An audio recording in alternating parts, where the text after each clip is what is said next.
Today, we're going to be running through something that every painter has wondered. What is better to prime your canvases, your wood panels, whatever surface you're going to be painting on? Is gesso or is it oil ground? So today, I put together a clash of these two. We're going to see which one works better, which one works best for your painting needs, and what you should be using. The results are actually pretty interesting, what I got between the two. And I'm going to be running down exactly how the two differ and the advantages and disadvantages between the both. And from there, you can decide. And I'm going to also talk about what I like to use between the two and how I use them. Now, before we get into that, let's talk exactly about what each of these are. First, let's start off with what gesso is. Gesso is a white paint mixture consisting of a binder mixed with chalk, gypsum, pigment, or any combination of these. It is used in artwork as a preparation for any number of substrates such as wood panels, canvases, and sculpture as a base for paint and other materials that are applied over it. Typically with gesso, it is acrylic based. And for the Gamblin oil ground, Gamblin oil painting ground makes a strong, bright, non-absorbent foundation for oil paintings. Gamblin ground is formulated from alkyd resin, titanium dioxide, and calcium carbonate. Titanium dioxide gives opacity, while calcium carbonate gives tooth for strong adhesion. So what I have here is two 5x8 canvases. We have one that's primed with gesso. We have one that's primed with oil ground. They're equally primed. I put the same amount for one as I put on the other. So we're gonna go ahead, put the paintings on. We're gonna see the difference between the two. We're gonna see which one turned out better, which one didn't turn out not so great. Then we're gonna see which one looks more vibrant and which one has those sunken in areas, and if there truly indeed is a difference between oil ground and gesso. Now, one thing to mention about these canvases is that they're already pre-primed straight out the package. So I'm guessing they probably have about 2 or 3 coats of gesso already on them. And we're just gonna go ahead and start with our oil ground first. Now, with our oil ground, we're gonna check out the instructions, and what the instructions state is that you wanna apply the first layer pretty thinly, and you want it to have a creamy sort of texture to it with your second layer. And even with your first two, you want it to have about the same consistency. And I just pretty much use a bit at a time and work my way up from there. So here we just take a bit out. And one thing to note too is that you want to use the amount according to the size of the surface you're painting on. So because this is small, I only need a bit. Well, obviously, if you're working on a much larger surface, you're going to need a lot more. And to thin it out, as stated from the instructions, we take our gam saw or paint thinner and we just work our way into it. And also, one tip that you should follow when you're mixing in your paint thinner: start off with a bit and work your way up to the consistency that you want of the primer, because remember, if you add too much, you can't take it away. You'll have to add more primer to it, but it's a lot better if you work your way up from where you initially start. As you've seen there, it was still too thick. I had to pour in a little bit more, thin out the primer even better. So just applying it straight on. What I typically do, this is a small canvas, so I'm kind of just spreading it all about. But what I typically do is I put it all in the center, and then I take my spreader and then I spread it out towards all the edges. Make sure it's nice and even, and make sure that the whole canvas is covered. Then we're going to take the foam roller and we're going to roll over it just to even things out more. and also to add a small bit of tooth to it so that the paint takes to the canvas or whatever paint surface you're painting on even better. So here's what our canvas looks like up close with the oil ground and with the tooth. Now with the gesso, I'm not gonna take you through the process. You pour it straight out the bottle, you spread it around evenly, wait for it to dry, repeat. All right, so here's the two side by side. On the left, I have the gesso. On the right, I have the oil ground. I don't know if the camera's picking this up, but pretty much you can see a little bit of a difference where the gesso on the left, it's more matte and it has a bit of a yellow tint. That can just be the light, but it definitely isn't as white as the oil primed on the right. And also with the oil primed on the right, it has a bit of a gloss to it. So already there's a small bit of a difference. And like I said, I'm not sure if the camera's picking it up, but we're gonna go ahead and paint on these and then see how the final outcome looks. We're gonna start off with the oil primed canvas. So for the painting portions of this, I'm gonna start off doing the alla prima technique, which is basically wet in the wet for those of you that don't know. What this means is that we do the painting in about 1 to 2 settings.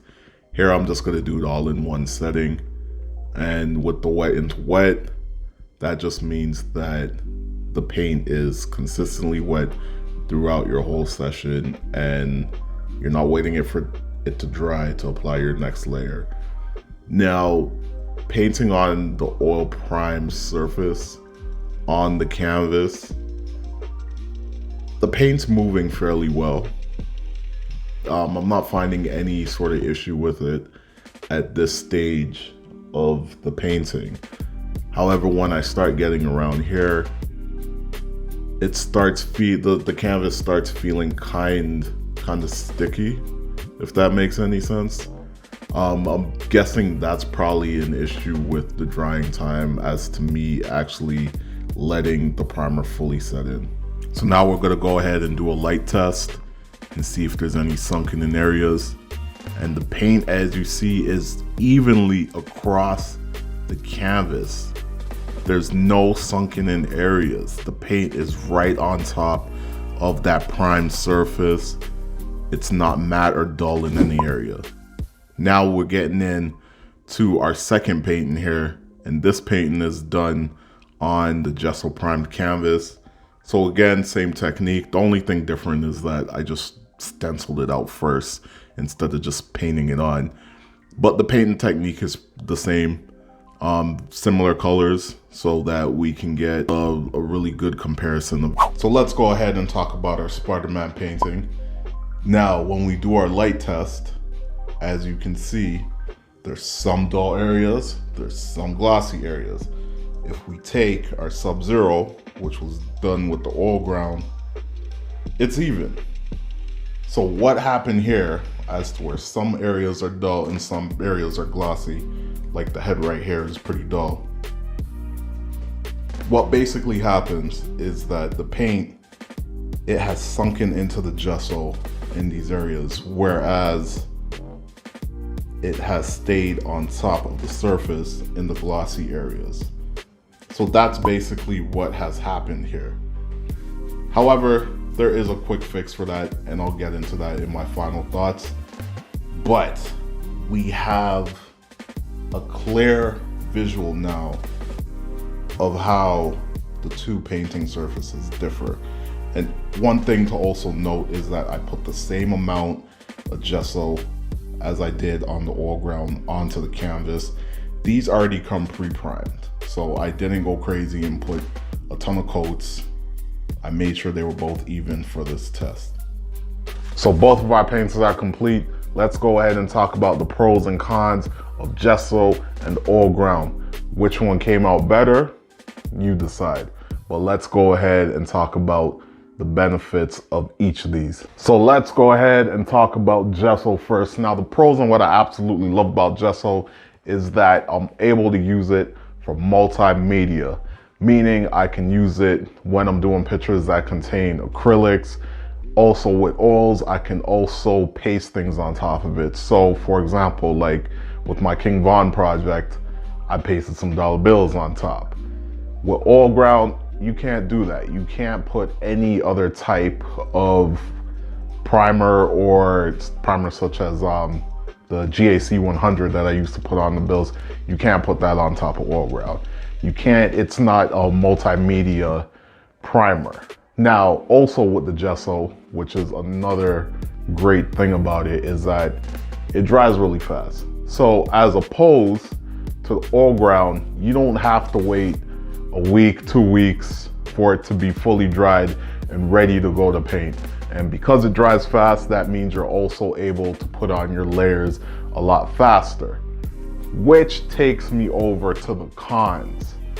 The bad thing about gesso when you're using it for oil paint is that it requires a lot of layers. As we've seen in our demonstration with the Spider-Man painting, it had a lot of sunken in areas. Now, if I applied more gesso, it wouldn't have been so bad, but it would still be present in the painting. You would still have those sunken in areas. I've had this experience many times. Now, of course, that could boil down to the quality of the gesso.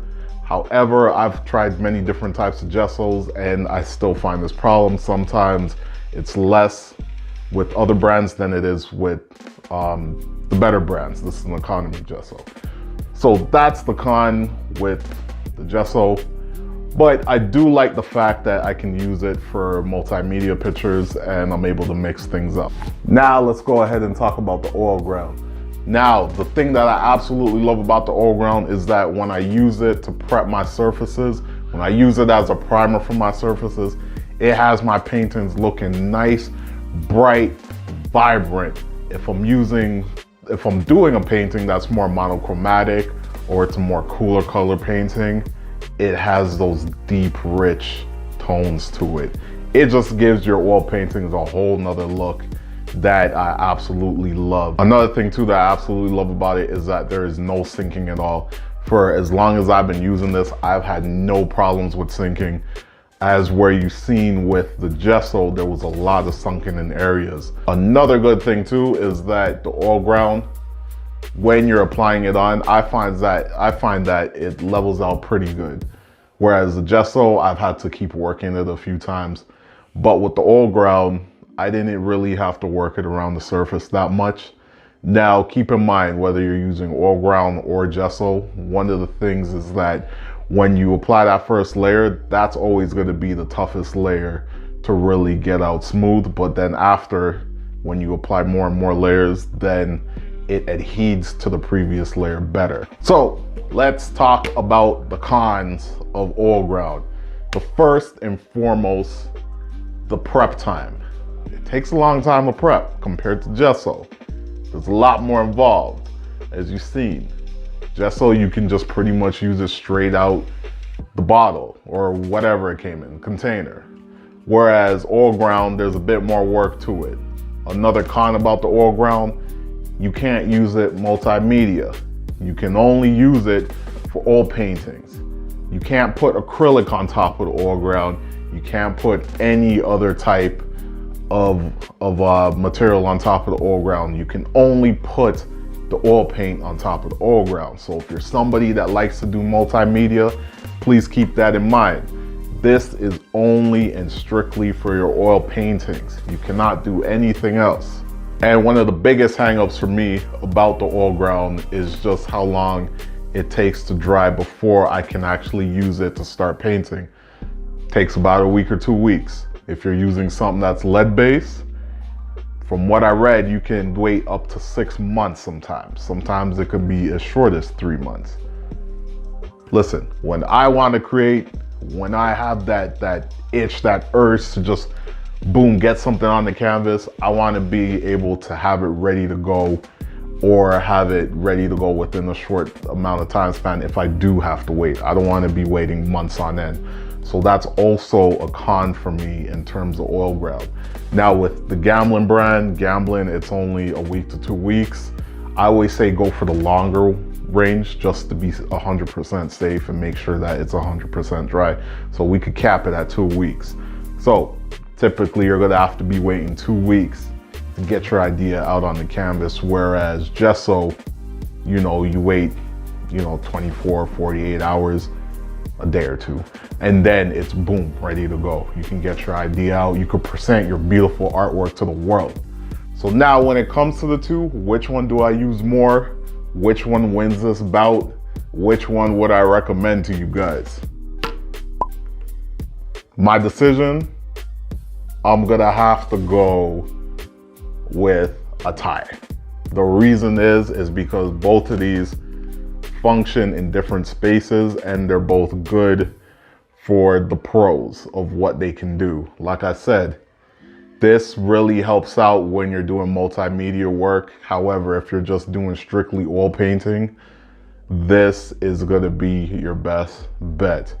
What I typically use out of the two, recently I've been using the oil ground a lot, but if there's a certain type of style that I wanna do on a piece, I'll use the gesso. And when I mean style, I mean if I wanna incorporate different elements into the painting. So if I want to have a more 3D type of look, where I use something like diamond dust, or I used something like the dollar bills on a painting, or I want to mix in some sort of acrylic work in the background or whatnot, I'll go ahead and use the gesso. The oil ground, it's just strictly oil paint that I use it for. And most of the projects that I've been doing recently, I've just been using just oil paint. But every now and then, I like to mix it up. And then that's where I would start priming my canvases or wood panels with the gesso. So with that said, I'll let you guys decide. Go out, try both of these, see which one fits best for you. I'll catch y'all in the next one. Peace.